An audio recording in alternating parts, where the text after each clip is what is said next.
All right, for those joining, we're just going to give it a minute and then we'll get started. We're just going to give everyone a chance to get logged in.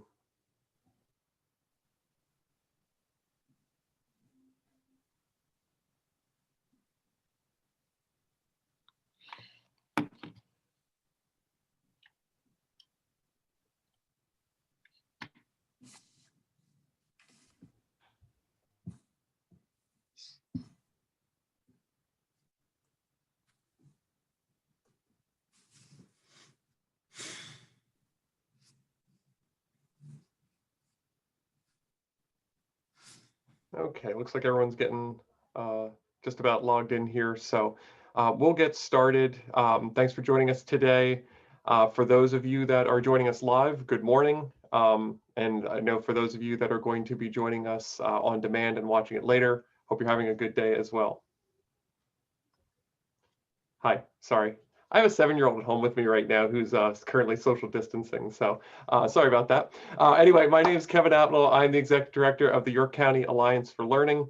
And if you do have any just general questions about YCAL programs or any career exploration things we're going to talk about, my email is up there on the screen, and so is our website. You can check that out. So I just want to go over a few things.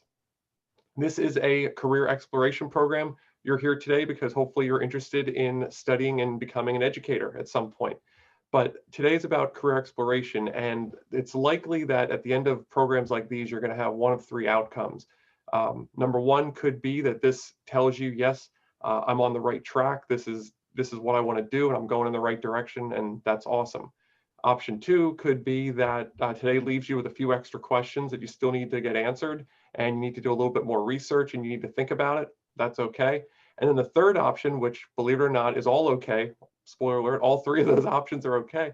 It might leave you saying, you know what, this isn't quite, I think now this isn't quite what I want to do.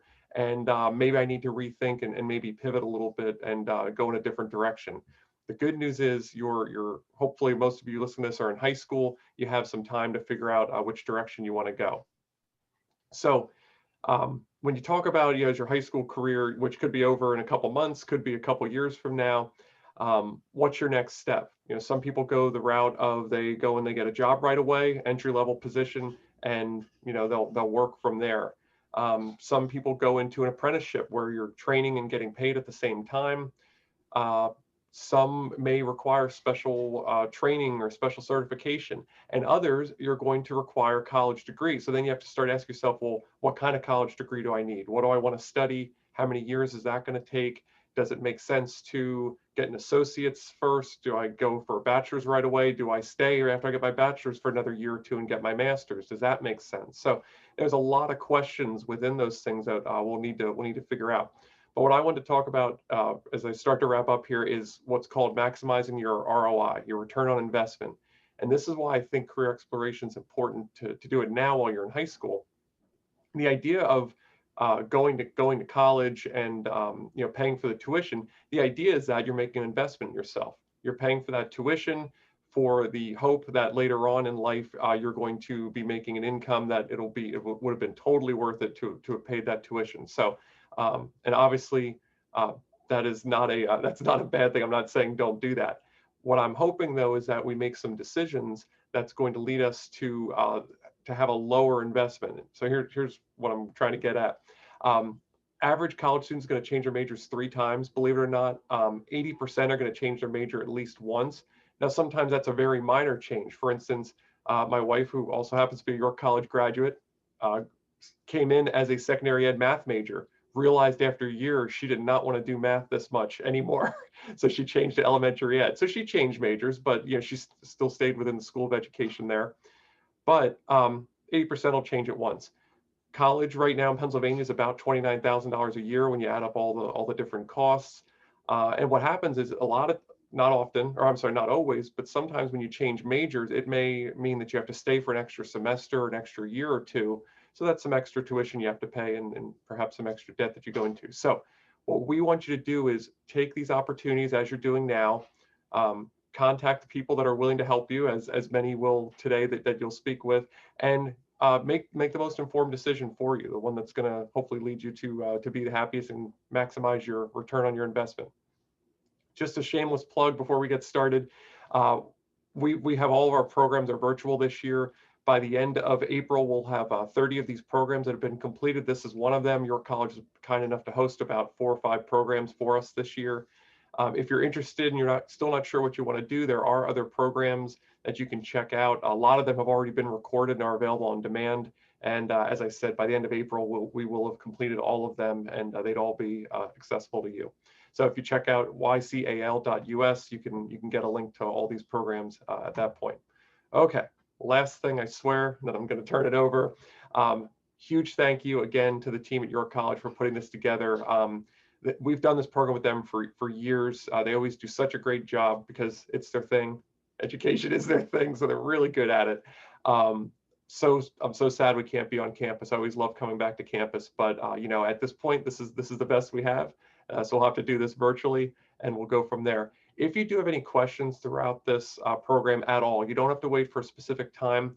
There is should be a little bar at the bottom of the screen that says Q&A. I kind of put up a sample on the screen there with the green circle going around it. Please use that. We'll get to the question as soon as we can.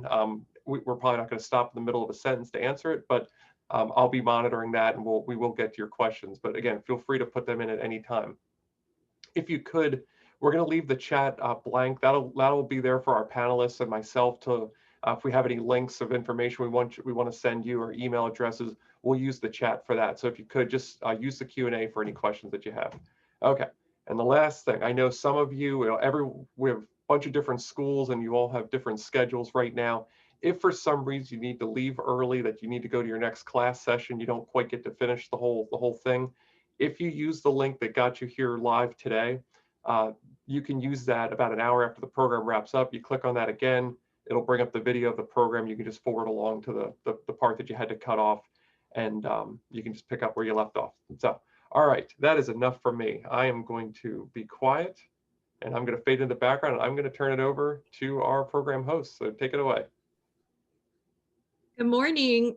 We want to thank you for joining us today. We are here from York College, and we have with us a couple professors, and we also have some real students that are going to be able to be here and speak to some of what we do here at York College as well. So I want to start by introducing them. My name is Stephanie Brown. I'm one of the professors in the department. Do the other professors want to introduce themselves, and then we'll. Sure. My name is Professor Leah Kokoronus. I teach classes here, but I'm also the field experience supervisor. So there's a chance that when I am out into schools observing our York College students that you might see me in your hallways. Fun fact about me, I graduated from Red Lion, in case there's any Red Lion students here. I taught for Dallastown, in case there's any Dallastown students here. And I'm also a graduate of York College. So when I was in high school and I was thinking about where to go, York College was on my list, and yeah, I'm a proud graduate.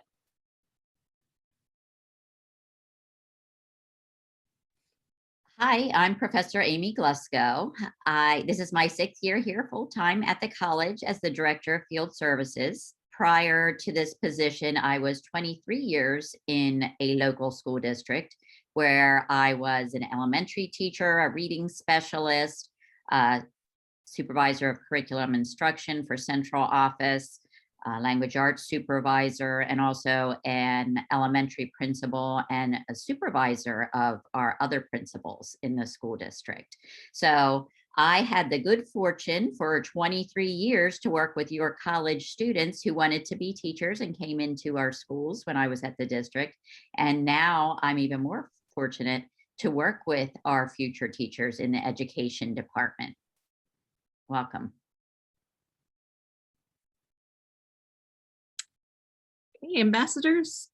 These are students that are volunteering their time to be here on a Friday morning with everyone, or whatever time you're joining, but they are representative of our department. They are wonderful academic students, but just really great all around students as well, willing to give their time to events like this to be with you. So you guys want to introduce who you are and maybe where you're at in your path, and then what you're majoring in?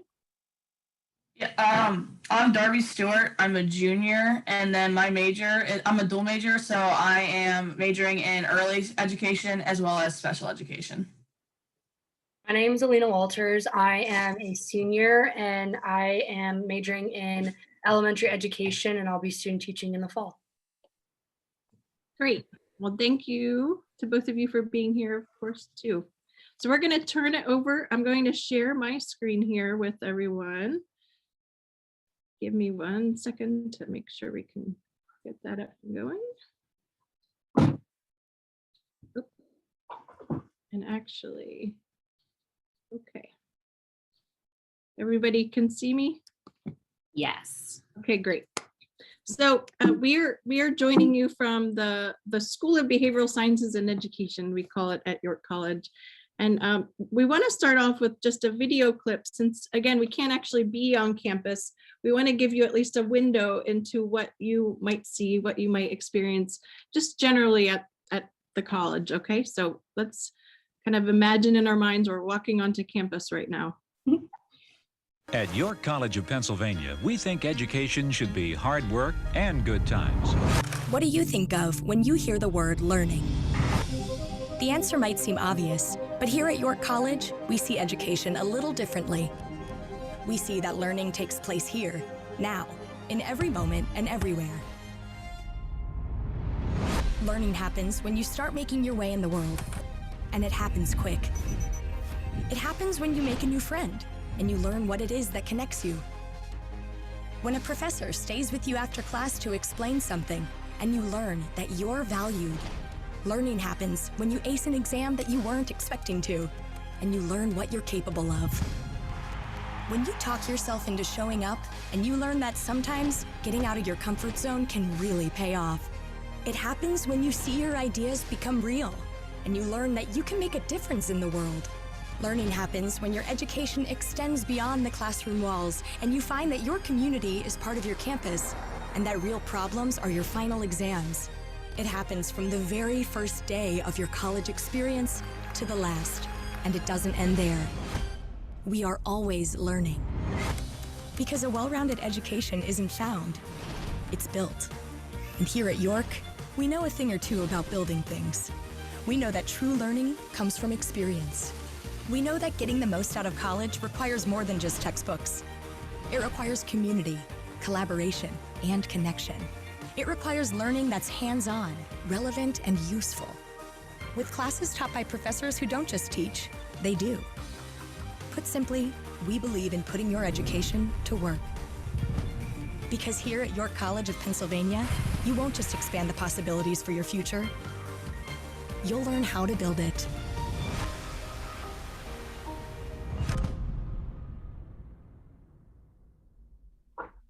Okay, so there you go. I hope everybody's inspired.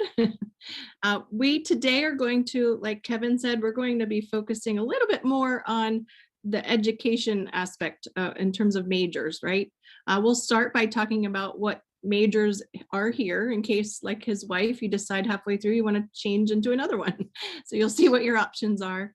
We'll talk a little bit about just the program structure itself, and then some other opportunities that are here.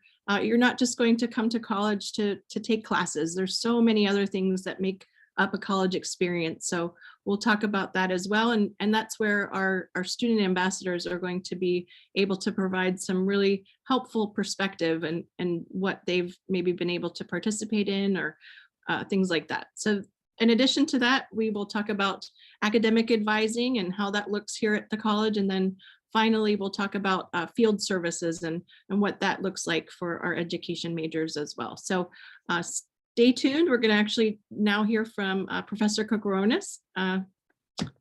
Thank you, ma'am. You're welcome. Yeah, so like Dr. Brown said, I'm going to talk a little bit about the majors that we have, the structure of the program. So what do the 4 years look like? What are the classes? How are they organized? And to give you a better idea and the opportunities to get involved here on campus. And I love that video. It makes me feel excited. So I like that video very much. That's a new one that we just came out with. So like Mr. Abnow said, you know, when his wife came in thinking she wanted to be a secondary ed math teacher, quite a few of our students, they know that they want to teach. They're not quite sure the grade level or that maybe the subject area that they want to teach. So this slide should give you an idea of the majors that we offer here at York College. So when you're thinking about where you want to go, the first thing it is important to do is make sure that, if you're thinking, I really want to be a secondary ed bio teacher, it's going to be important to double check that that college or university actually has the major that you're thinking of. And so, here at YCP, we offer an early elementary, which focuses on pre-K up to grade 4. And these are bands that we follow through the Pennsylvania Department of Education. So we certify you to teach through PDE here in PA. And so we follow their grade level bands. So you can be, like I said, an early elementary major. You can choose, you think you want to work with a little bit older students. And so you're thinking more middle level. And that actually covers grades 4 through 8. When you choose that, you actually get to choose kind of like a specialty. Now, this doesn't mean that you can only teach like a 4th grade English class or a 4th grade math class. It means that you are actually certified to teach grades 4 through 8, but that you have like a concentration or an area that you have some extra oomph in. So you get to choose whether that would be English, math, science, or social studies. Now, one of our ambassadors mentioned being a dual major. And so that means that they actually essentially get to graduate with 2 certifications. They get to graduate and be a certified either early elementary and special ed teacher, or they choose to be a middle level regular ed teacher and also a special ed teacher. So that's really designed for teachers who are thinking, I might want to work in a special education classroom, or I might want to be a regular ed teacher, but I want the option to maybe work with a special ed classroom.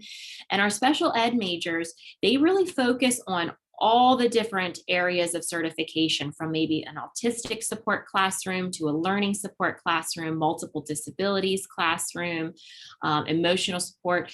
And so it's a wide range of certification bands that those special ed majors get to graduate with. We mentioned secondary ed. So it's important to look that secondary ed actually covers you from 7th grade, which in some instances is like a junior high middle school, all the way to 12th grade. Now in secondary, you actually do choose the specific content area that you want to focus on. And so it's important to note that here at YCP, we have biology, English, math, general science, and social studies. We also have a music K-12 program if you'd like to be a music teacher, and a Spanish K-12 program. So it's just important to realize that, let's say I want to be a gym teacher or an art teacher. Doesn't mean that we will never have those programs. Maybe in the future that we will, and you can always check back, but right now we don't offer those. So when you're looking, it's important to get online, check under the academics, check the majors that they offer. And so this is kind of like a little one-stop shop of what we offer here at YCP. Okay. So once you pick, a major, the program is pretty much structured the same for all education majors. So whether you're a pre-K through 4, a dual, a middle level, or secondary, this is the structure of what your class time looks like when you spend your 4 years with us at your college. So you have those general education courses. So you still have to come back and take a history class. You still have to take a math class. You have to take a good old, English or literature 101 class. And the reason for that is because you have some basic skills tests that all future teachers have to take, kind of like midway through your program. And I always tell my students, you think about it. If you want to be a teacher, you have to have a basic set of skills in order to teach. You have to be good at reading, writing, and math in order to, to transition through the program.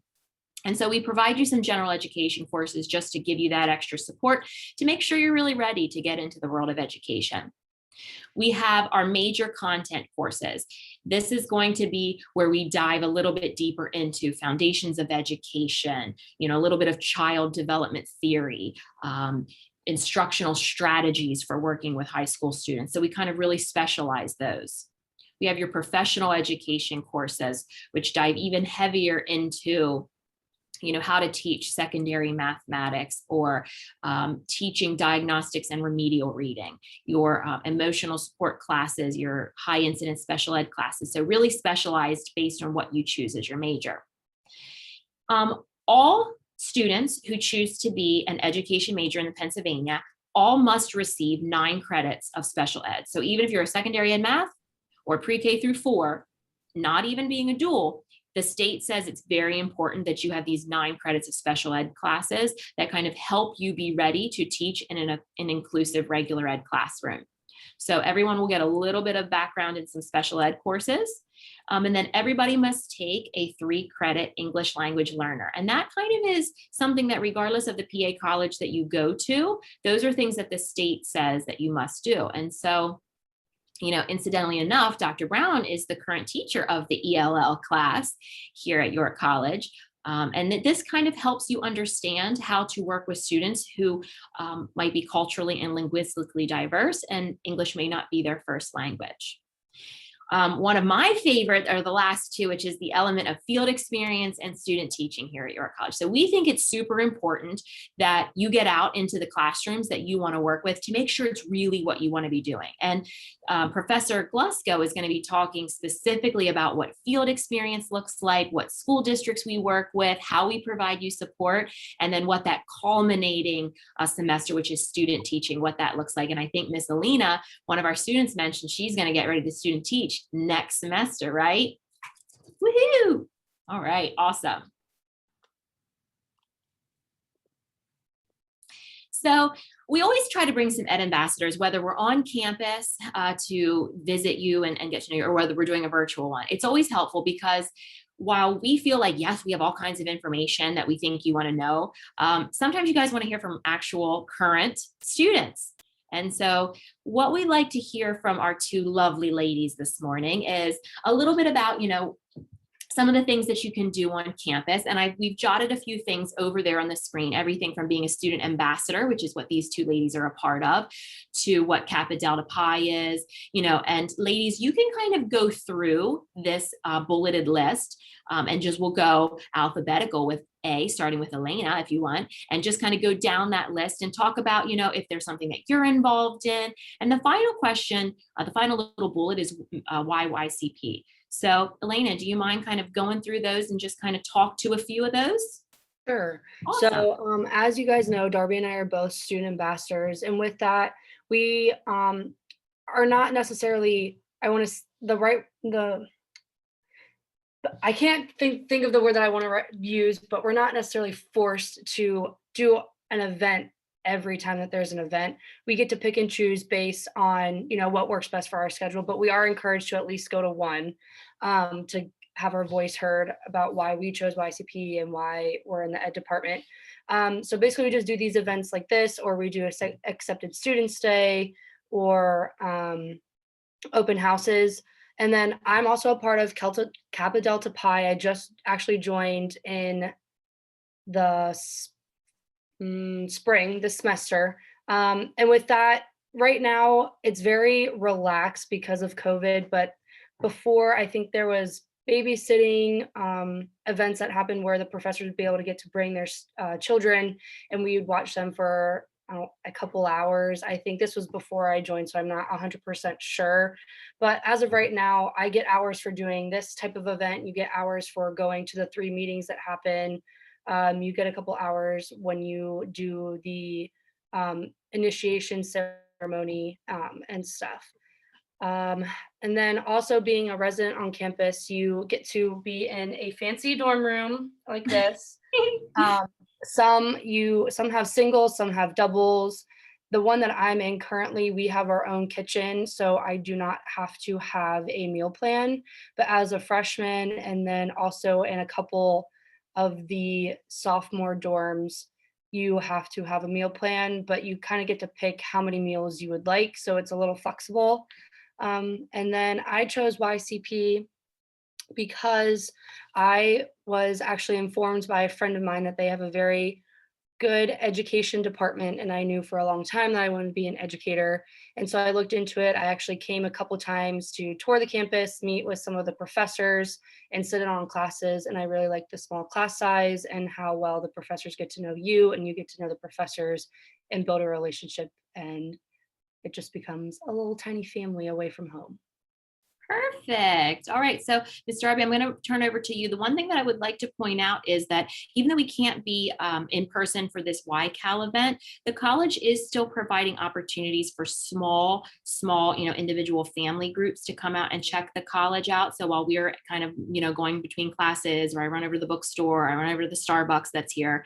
I love the fact that we have Starbucks here.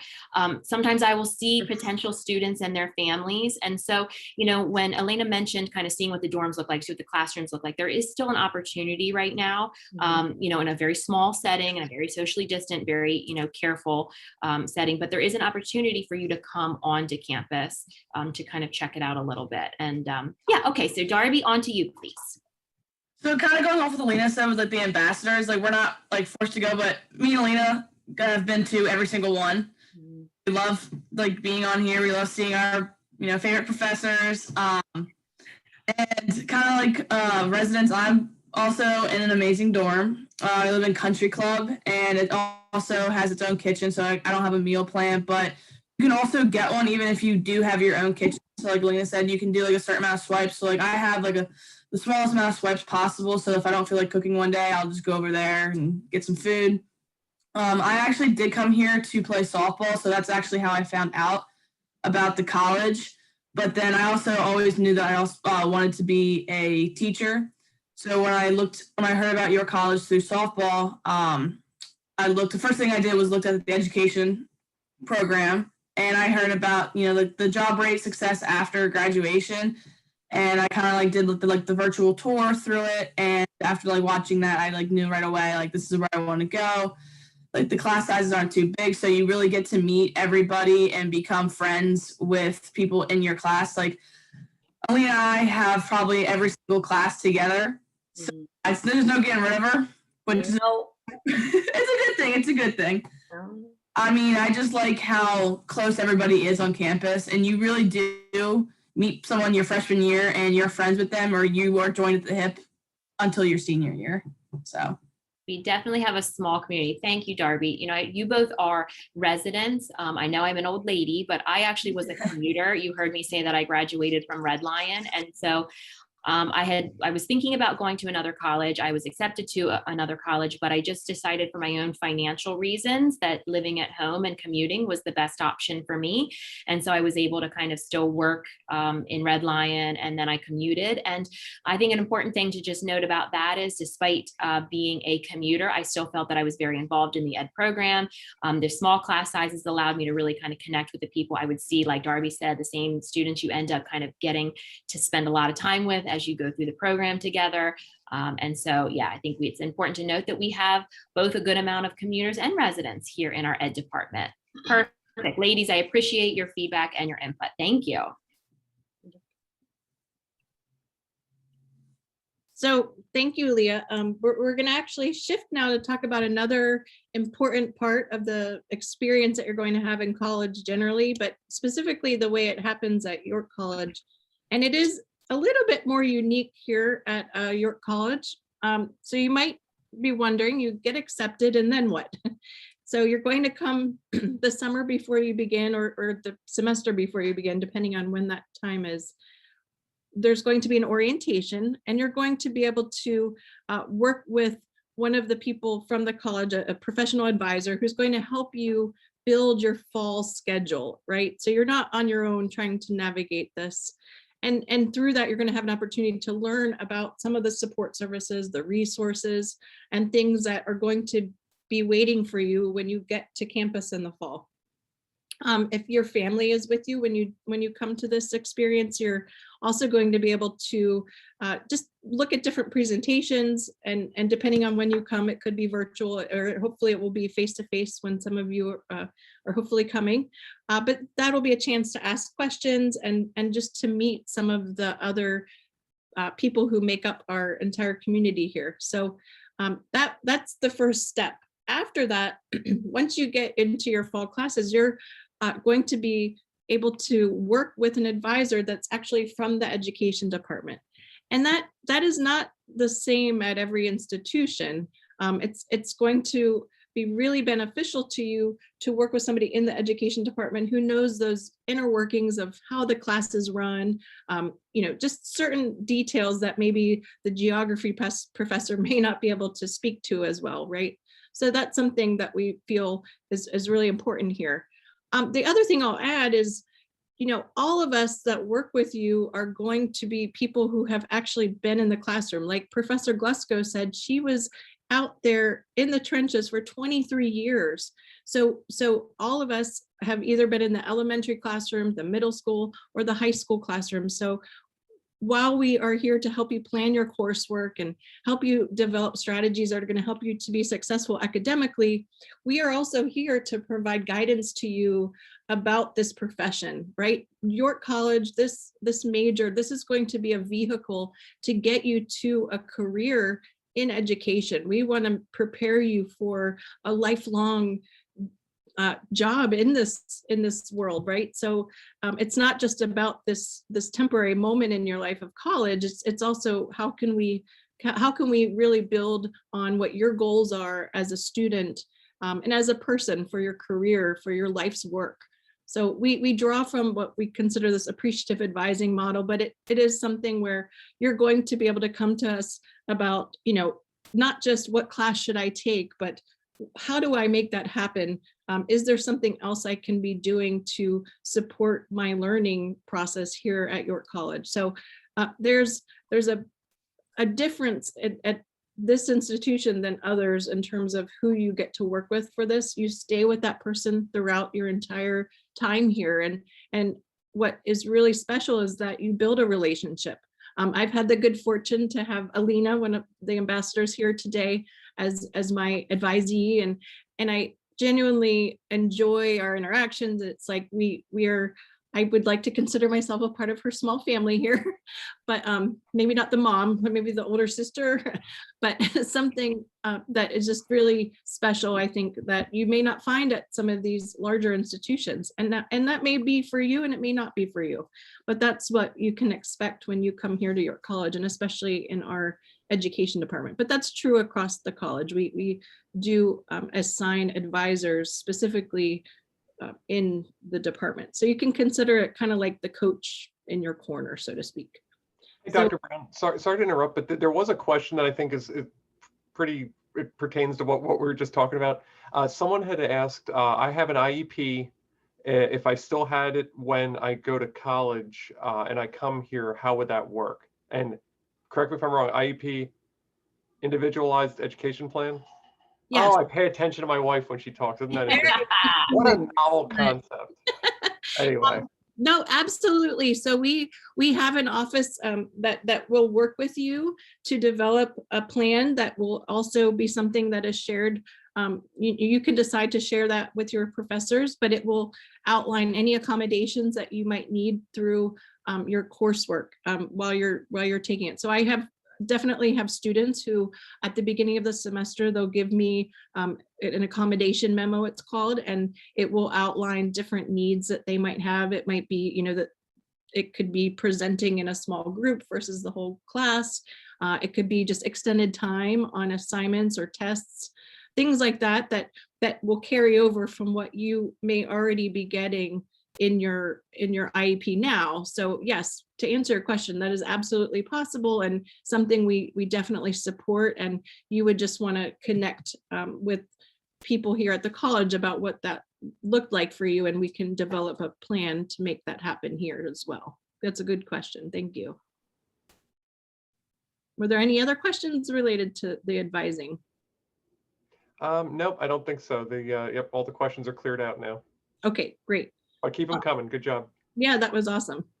So we want to, again, see if there's anything that our ambassadors want to add or to contribute when it comes to that. I've already kind of talked for Alina, but you had mentioned earlier too, Alina, about the smaller class sizes, and maybe that would be something that you guys could also speak to. Professors, of course, these are their favorites, so they're not going to go to say more than that. But go ahead. What would you guys say in terms of these topics that you see here? For me, class size has always been a thing. I've never thrived in a larger classroom, and I think it's just I've learned over time. I know how I learn and what works best for me. And for me, it's just getting to know my teachers, or in this case, professors, and them allowing them to understand how I learn and giving them the chance to help me the best that they can. So the smaller the class size, the better, just so I can get that more one-on-one time and really work with them, and not in this case be a number and be a student that they know by name. Because if you go to a bigger school, and by all means, if you want to go to a bigger school, go to a bigger school. But I definitely know I would not succeed at a bigger school, just because I knew I never wanted to be just a number. Like I wanted to be known and, walk down the hallway and say, "Hi, Professor Glesko," and she knows who I am and just doesn't say hi back. And so just have a conversation. So definitely, I love the smaller class size. Well, and to add on to that, just to give you a sense, in our education courses, we, for the most part, they cap at 25. So it will look very much like you've probably experienced in your high school classes. It's about the size of high school. Yeah, so that's important. Now the gen ed classes that you take initially, sometimes they might get a little bit bigger, not too much. But there's many different sections of those classes offered. So it's something that even there you wouldn't be placed into a group of like 300 like some other schools. So that's a great point to make, Alina. Yeah, I was also going to say that, like, I think I had one class one year that had 7 people in it, including myself. You also get to become great, like, friends with your professors. I know I have classes at I think I have a class today at 2:00, and most people show up at 1:55. I'm there at like 1:15, 1:30, and I just go to their office and just have a conversation with them. Although sometimes they probably don't want me there, but we always want you. but it's just nice to get to know people like on a personal level. Like they're not just professors, like they're actually like your friends. Like they're gonna sit there and they'll have conversations with you. Like they'll get to know you. And even with like my advisor, I think freshman year, they help you make your plan for sophomore year, because when you come in as a freshman, you have like certain classes that you have to take, like your gen ed classes. Then usually like your sophomore year, and then like the fall or the spring of your freshman year, you get more into like all your education classes, and your advisors help you out with that. Like you actually have to meet with them and discuss it before you can even schedule classes, which I liked. And then they basically help you every step of the way. Like I had a meeting with my advisor a couple of weeks ago, and we just talked about, what classes I have to take, like what I have to do. So like coming in, you'll never feel clueless. Like you never will think, "Oh, I don't know what classes to take. Like I don't know what to do." Like they're going to tell you and help you through every step, which I like. I like that you said that, Darby, about meeting with your advisor. When you come in as a freshman, you're a little overwhelmed as to what to take. And some majors here on campus have quite a large number of elective credits. Quite a large. I mean, I think there was one, I remember when I was a student here, that had like 40 credits of electives. Being an education major, there's not that much wiggle room when it comes to, we have classes designed to really prepare you to be a teacher. Mm-hmm. And so it's important to meet with your advisor to make sure you do stay on track so you can graduate and get done. So that is kind of nice, like you said, to meet with them so you have an idea. You're still in charge of scheduling yourself, but at least you have an idea, what your timeline is, what do I need to take this semester so that I can be ready for next semester. So I'm glad that you brought that up. Yeah, these are terrific. Is there anything else either of you can add or what about one of your favorite courses that you've had thus far? Oh, hold on, let me think. There's been a lot. It doesn't have to be one with the professors that are sitting here. It's one that you've enjoyed. yes, it does. No. I think it would be wise if they did come up I with like all my classes classes. you all taught. I don't know. I kind of like them all equally. They all have something different about them. But then also you realize that, so when you first come in and you start to dive into the ed program, you take a class that's strictly about curriculum and creating assessments, and you learn like the basics of how to create a lesson plan, what parts to include, and you just eventually keep building on it. So most of these classes too, you build on stuff that you learn from the very beginning, And I think it really helps you grasp what you need to know, but then also help you become a better educator. And you know what you're talking about, and it's not just you learn it once and it's out the door. Like, it's stuff that you have to keep remembering, and eventually it just gets stuck in your mind, and then you kind of take those pieces that you learn from different classes and you kind of put them all together, to create the best educator that you can be for yourself and for future students.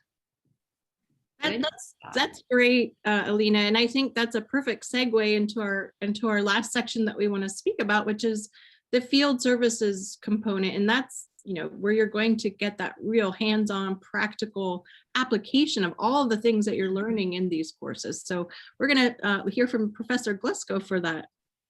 Oop. There we are. So in field services, it's actually, we have 3 positions in field services. I'm the director. I work with certification. I oversee all our functions, placements, things like that. We also have the supervisor, Professor Kokorunis. She and I both go out in the field and observe students teaching, which is great. And we also have a coordinator that makes placements in our local school districts. So it's all about establishing and maintaining those partnerships with our local school districts. We have excellent schools here in York County that we send our students out to. We provide field experience placements for all students throughout their program. Years ago, before Professor Kay and I worked here, students were often responsible for getting their own placements in schools. So they had to be emailing, calling, and begging, and all those things. And eventually it came to the point where both the school districts and the college felt like it would be much more manageable if we had one area and one division that all those placements are made through. So that's something that students do not have to worry about. And we make sure that the people that they are placed with have the proper certification to work with those students.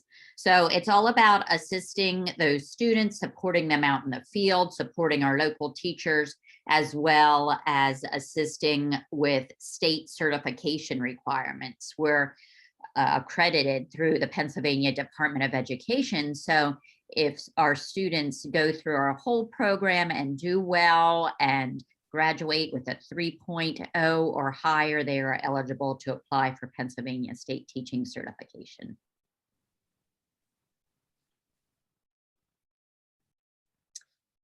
So we, like I said, we're accredited through the Pennsylvania Department of Education. And if you go to any college in the state of Pennsylvania, you will be required to go through, they have 4 stages of field experience. And when we're talking about field experience, it's out in the field, in the education field.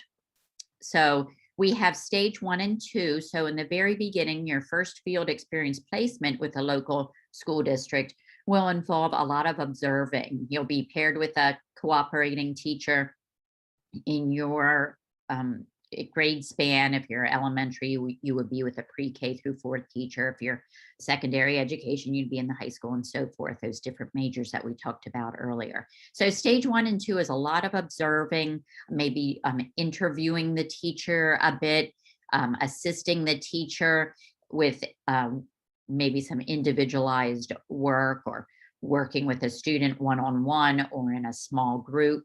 And those stages gradually increase where our students have more responsibility. And once they get to stage 3 field experience in our 300 level courses, they take all the great things that they've learned in those classes we talked about earlier, and they practice them out in the field.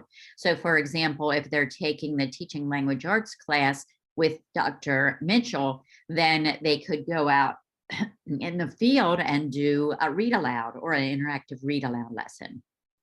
And then we go the whole way to stage 4, which is student teaching. And that's a whole semester with 1 classroom and 1 co-op.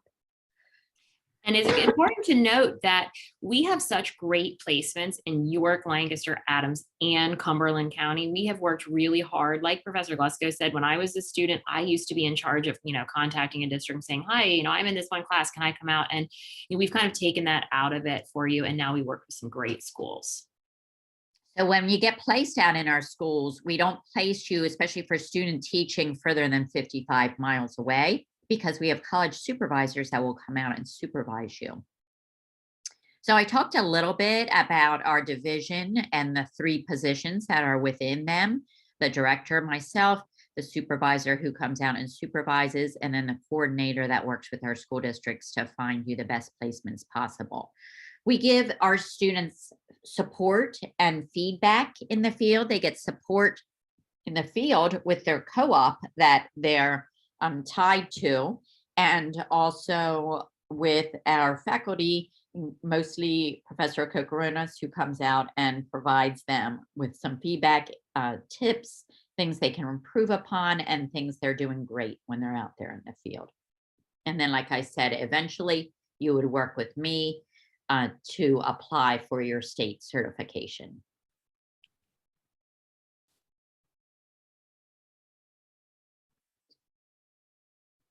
Okay, so what I wanted to show you next is, as the field experience supervisor, my main role is to come out and observe our students in the field. So for instance, our ed ambassador here, Miss Alina Walters, is in stage 3 field experience, and she's going to be student teaching next semester. And within the next week or 2 weeks, I will be going out and I will be watching her teach a lesson, watch her interact to give feedback. It's part of being a teacher, is getting feedback and getting tips, tricks, strategies, and techniques in order to be a better teacher, and to prepare her for her student teaching semester. We wanted to also give you an overview of, just some words from not only our YCP students, but some of our partner districts. And so we have this little video that we'd like to show you that just includes kind of all the parties that are kind of affected by field experience here at YCP. So take a look. This is one of my favorites.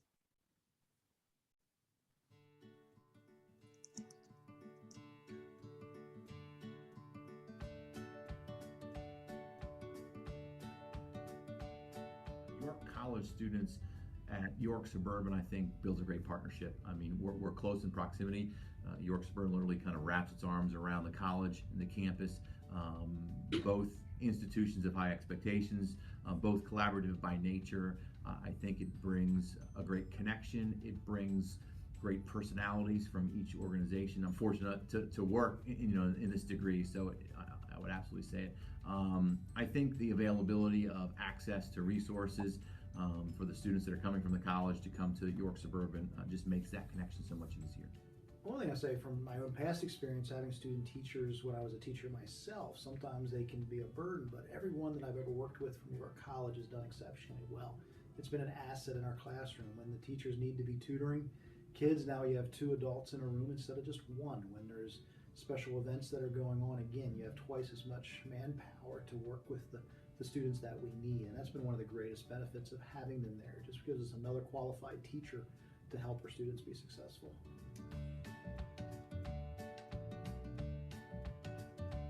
Well, it's great to give back because I went to York College. So it's great to give back to the school that gave me so much. And it's great to mentor the next generation of teachers coming in.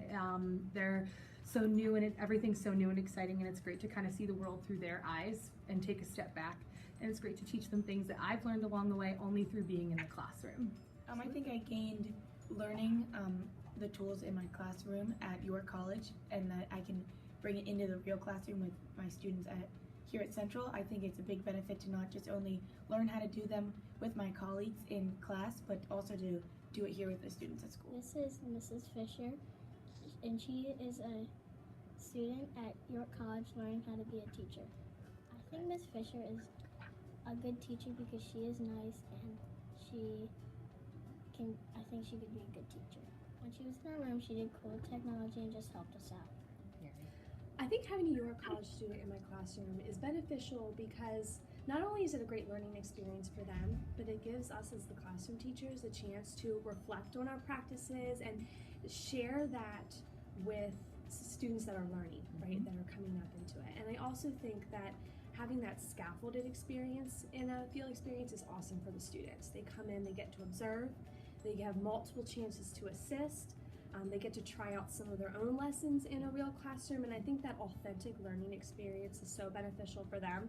But it's also wonderful for us because we do get to let them have a chance to, work with small groups and help with a whole group lesson. And so it's a great chance for the teachers to provide learning to the students, but it's also a good chance for them to have their own learning experiences as well. So what's great about York College is that we get to go into so many school districts. You get to be in city schools, suburban schools, and there's a really big difference in those schools. There's different resources available, and being somewhere like Miss Thompson's classroom here at Central York, there's so many resources in terms of technology. I got to practice using technology in one of my own lessons, which taught me a lot, not only about making lessons using a tool and engaging students in using a technology, but also how are you going to manage the classroom when there's 20 kids on the carpet holding an iPad. So you learn a lot from using technology and practicing making lessons that do incorporate technology. This is Miss Adams, and she teaches us science. I think Miss Adams is a good teacher because she helps us.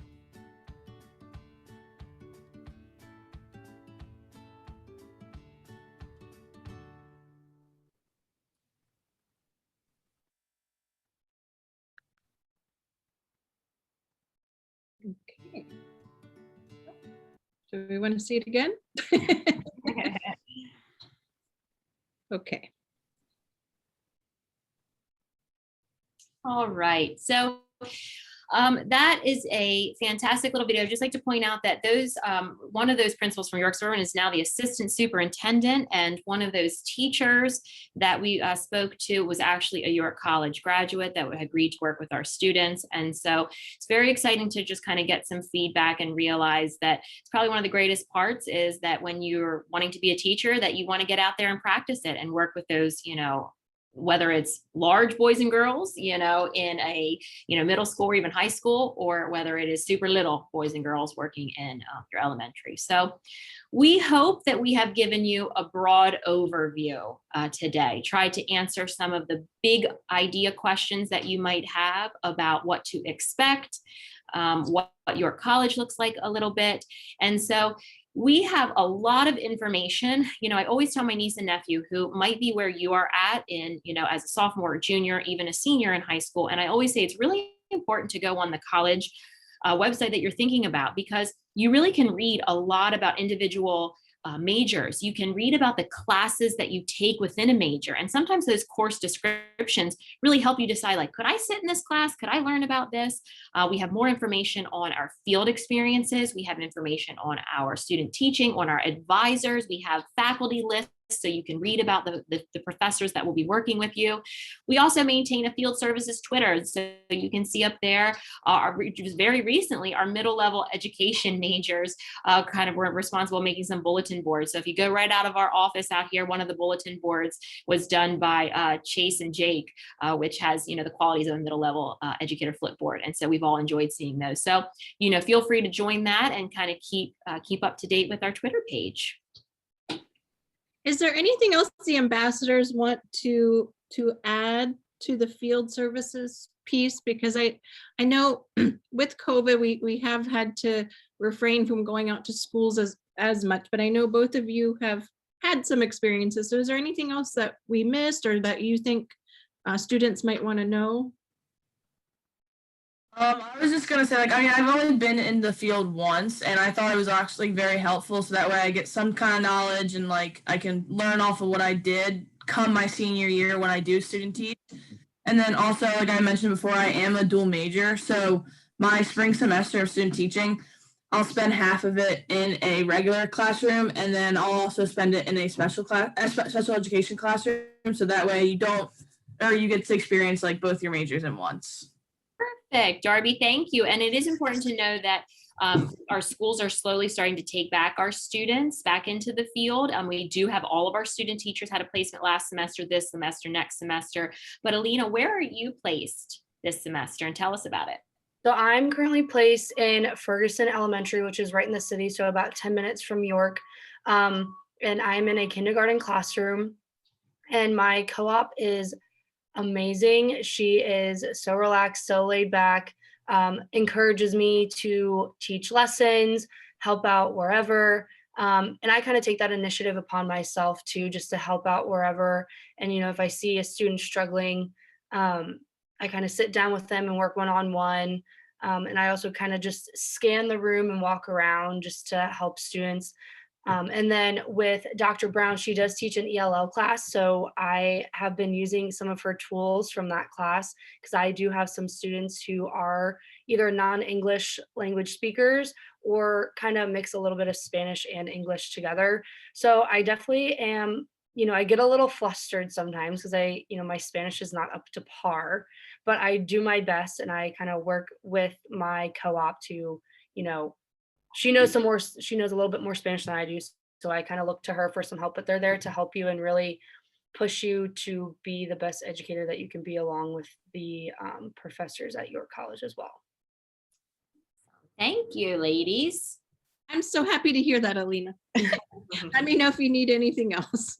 I might need a Spanish book. Oh, okay. Well, come see me. Okay. Well, Sorry, I had a question. Is there anything for the students that are watching this? Is there anything that they could be doing now that you feel would be a transferable skill to help them if they want to become an educator? Are there any like entry level like high school type jobs or anything that you feel would be beneficial to them in the future if they were to get that experience at this early stage pre-career?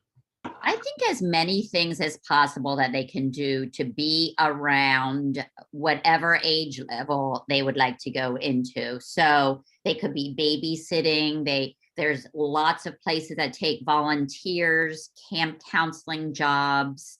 Daycares are great, part-time jobs. We have a lot of our ed majors who actually after class, they go and work in a daycare. So all those types of things to get around students as much as possible.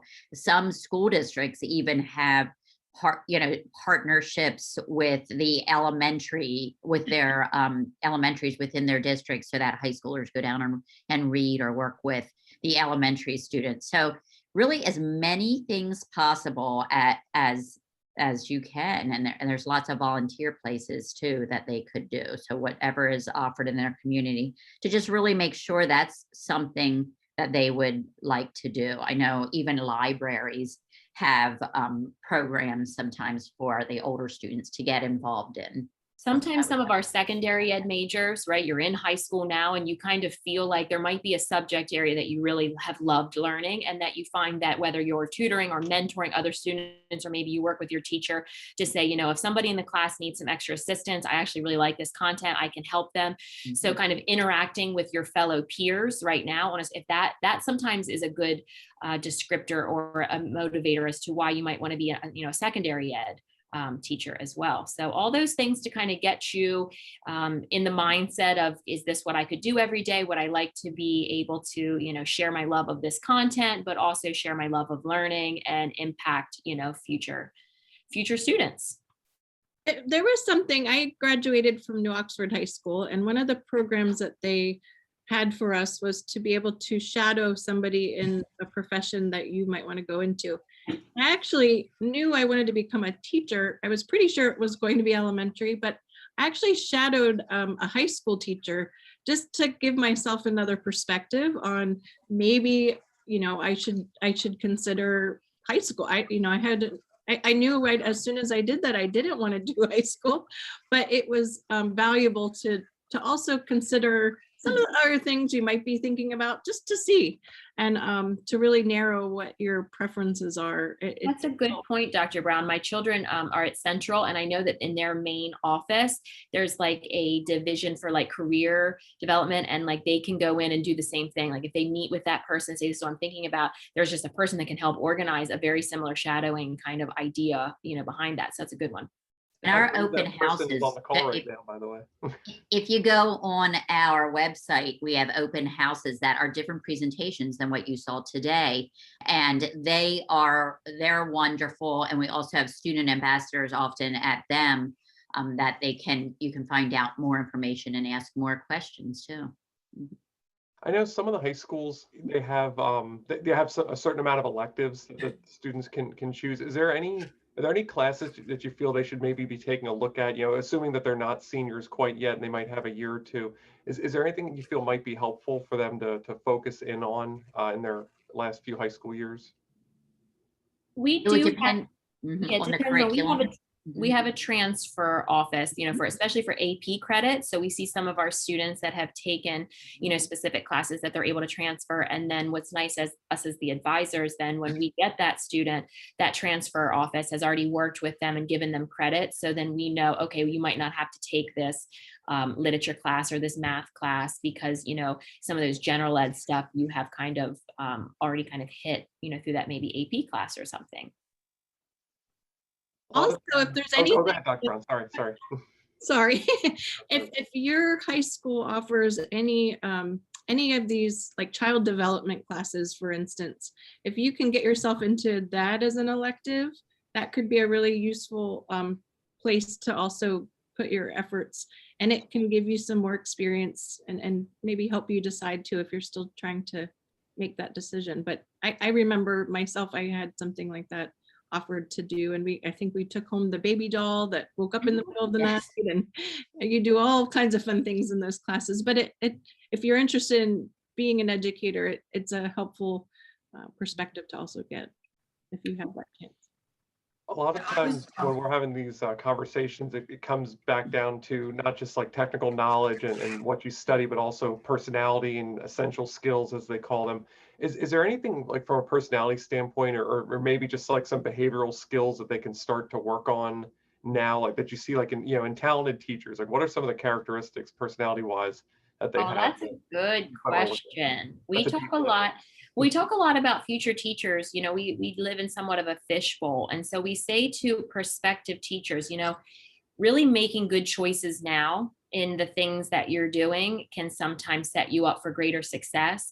We say, when we have the two ladies that are here, they have been told about a level of professionalism just because they are viewed as current educators when they're out there in those classrooms. So, both of these girls, they have been told to, and not that they've had an issue with it, they have very beautiful social media platforms. You know what I mean? They're keeping it classy because that's something important. We have a lot of our building administrators. We have, if they agree to take, Miss Darby, Miss Elena, they're going to Google them and see what pops up. And so oftentimes we say to prospective educators, it's important to kind of model the good behavior that we know we expect from our own students, because that is going to be something that, we do hold you to as a York College student, hopefully that you're making good, smart choices. And, as far as what characteristics that you need in order to be a teacher, hopefully you enjoy not just learning new things, but you enjoy helping others learn as well. I know patience is a good trait to have. Flexibility, definitely ability to be flexible and modify and adjust. I'm pretty sure that every student right now has teachers that have had to learn to modify and adjust. And our students, even the students that are watching this right now, I mean, holy cow, have they had to be, change the way that they submit assignments and the technology that our students have had to use, so, that's flexibility is a big part of what we do as well. Oh, sorry, go ahead, Dr. Brown. Sorry, I keep interrupting you. Go ahead. I mean, really, you want to find that job that makes you feel passionate and happy with, of course, with anything else, there's times where it's harder but it should be a profession that you enter because you love children and it just brings joy to your life. So really think about that too. What really moves you and makes you happy with your choice, so. You may not know that quite yet, but when you get out there and you're working with kids, whether it's as an actual teacher or just babysitting, I'm looking for a few, by the way, you will know that there's something that comes alive in you that you should listen to that, and we'll help you with that. We can help work with you on that too. So I'm going to give a weird perspective here, but stay with me for a second. YCal works with all different careers. And one of the things that I find in the trades that people enjoy the most is that when they have a part in building something where, they said like, oh yeah, my dad works construction too. And gosh, every time we drive down 83, he's like, hey, I worked on that building. Hey, I did that. Well, as a teacher, and again, my wife being an educator for almost 20 years, you have that out in the community that you're going to run into randomly. You won't know when you're driving by 83, it's right there, but you'll see former students out, and they're adults now. When you get older, they're adults now, and it's scary because they have kids. And and better yet, even sometimes they will become teachers as well. And that's a really cool thing. I know for all the teachers that I'm friends with, that they really enjoy that, where you're the things that you help build are out walking around and doing cool things with their life. So I think that's Mr. Abner, that is a good one. That is really good. We have a current student teacher right now. She's getting ready to graduate. She graduated from Dallastown. When I taught at Dallastown, she was a little first grader in my classroom. And now she has gone all the way up, and now she is getting ready to graduate as an early elementary major. So you're right. You never know kind of when it does come back, but it's kind of cool to see a lot of our local, students that have gone through, and now they come back and they want to be teachers, and they're going back out into the districts that they love. So that's a good way to look at it. There was, I would love to end on that note, but there was one thing I don't think we talked about. This was always Dr. DeSantis when he was always there. This seemed to be always his topic that he would cover. Career outlook, because we were talking about return on investment. What is the career outlook looking like for teachers? Are there going to be teaching jobs available in the next 5 years, or is it dried up and they're not hiring? What's your perspective?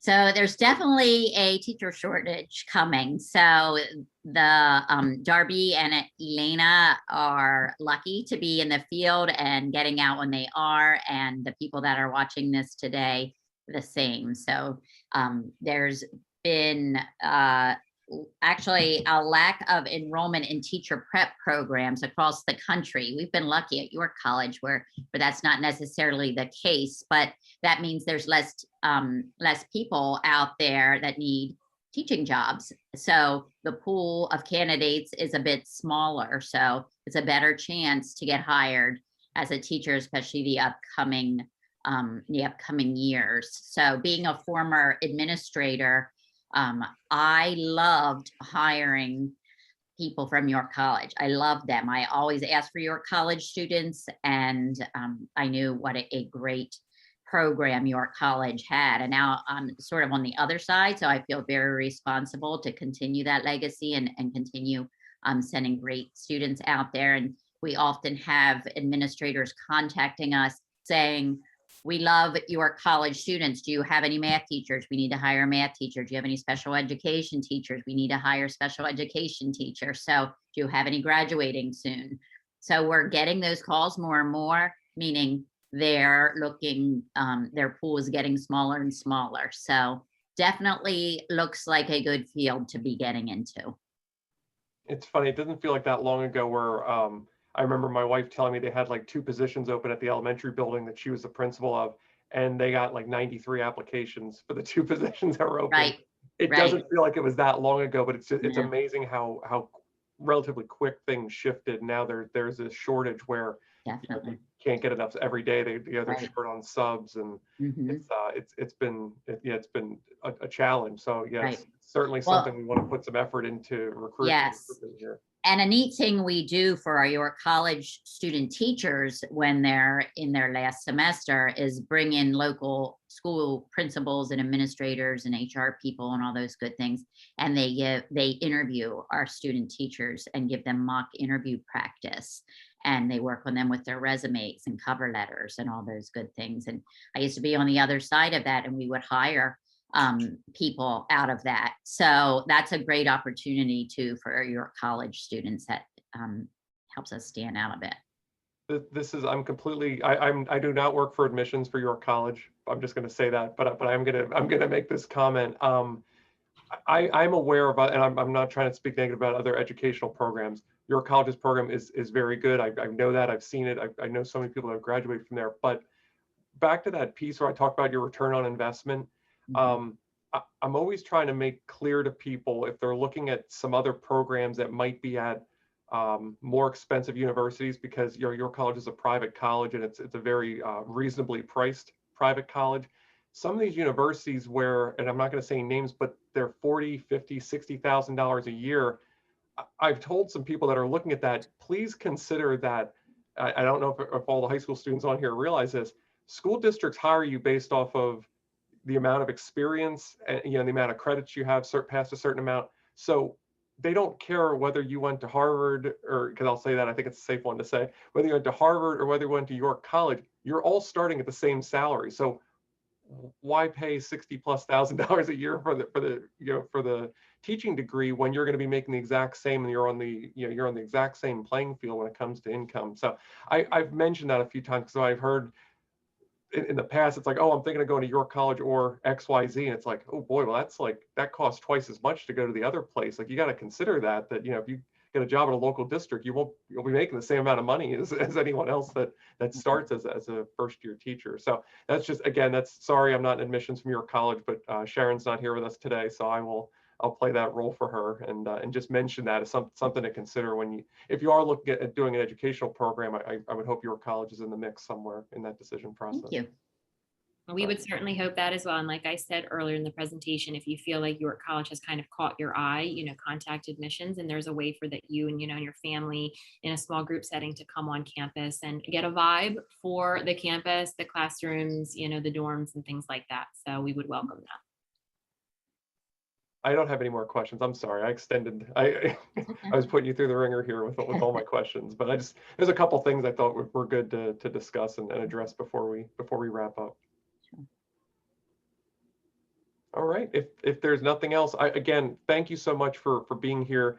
For those that were able to, again, hang in with us live, really appreciate it. And also appreciate those who were able to watch this as their schedule allowed them to do so, because we know being in class is precious, and we don't know, Monday you might not be in school, you might have a distance learning day, who knows. I have my 7-year-old here today. She's been off all week, so we remain flexible. That is the name of the game in education this year, especially this year. So thank you so much. Have a great weekend. Hang in there, everyone, and hope we'll see you again soon. Thank you. Thank you.